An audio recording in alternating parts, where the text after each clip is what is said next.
మీకా 2వ అధ్యాయము.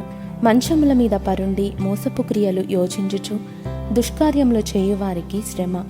అలాగు చేయుట వారి స్వాధీనములోనున్నది గనుక వారు ప్రొద్దు పొడవగానే చేయుదురు. వారు భూములు ఆశించి పట్టుకొందురు, ఇండ్లు ఆశించి ఆక్రమించుకొందురు. ఒక మనిషిని, వాని కుటుంబమును, ఇంటి వానిని, వాని స్వాస్థ్యమును అన్యాయముగా ఆక్రమింతురు. కాబట్టి యెహోవా సెలవిచ్చినదేమనగా, గొప్ప అపాయకాలము వచ్చుచున్నది.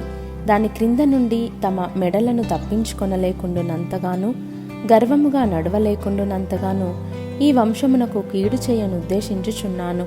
ఆ దినమున జనులు మిమ్మును గురించి బహుగా అంగలార్చుచు సామెత నెత్తుదురు.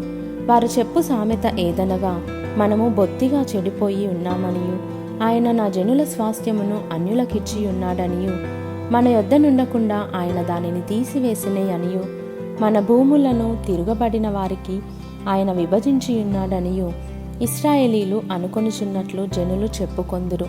చీట్లు వేయగా యెహోవా సమాజములో మీరు పాలు పొందునట్లు నూలు వేయువాడొకడునూ ఉండడు. మీరు దీన్ని ప్రవచింపవద్దని వారు ప్రకటన చేయుదురు. ప్రవచింపని ఎడల అవమానము కలుగక మానదు. యాకోబు సంతతి వారని పేరు పెట్టబడిన వారలారా, యెహోవా దీర్ఘశాంతము తగ్గిపోయేనా? ఈ క్రియలు ఆయన చేత జరిగేనా? యథార్థముగా ప్రవర్తించువానికి నా మాటలు క్షేమ సాధనములు కావా? ఇప్పుడే గదా నా జనులు శత్రువులైరి. నిర్భయముగా సంచరించు వారిని చూచి వారు కట్టు పంచెలను మాత్రము విడిచి వారి పైవస్త్రములను లాగుకొందురు. వారికిష్టమైన ఇండ్లలో నుండి నా జనుల యొక్క స్త్రీలను మీరు వెళ్ళగొట్టుదురు.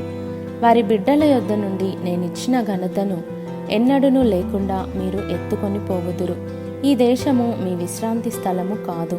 మీరు లేచి వెళ్ళిపోవుడి. మీకు నాశనము నిర్మూలనాశనము కలుగునంతగా మీరు అపవిత్ర క్రియలు జరిగించితిరి.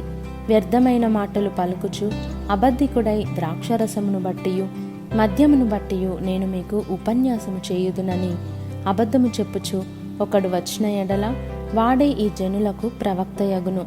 యాకోబు సంతతి, తప్పక నేను మిమ్మునందరినీ పోగు చేయుదును. ఇశ్రాయేలీయులలో శేషించిన వారిని తప్పక సమకూర్చుదును. బొస్రా గొర్రెలు కూడునట్లు వారిని సమకూర్చుదును. తమ మేత స్థలములలో వారిని పోగు చేతును. గొప్ప ధ్వని పుట్టునట్లుగా మనుషులు విస్తారముగా కూడుదురు. ప్రాకారములు పడగొట్టువాడు వారికి ముందుగా పోవును. వారు గుమ్మమును పడగొట్టి దాని ద్వారా దాటిపోవుదురు. వారి రాజు వారికి ముందుగా నడుచును. యెహోవా వారికి నాయకుడుగా ఉండును.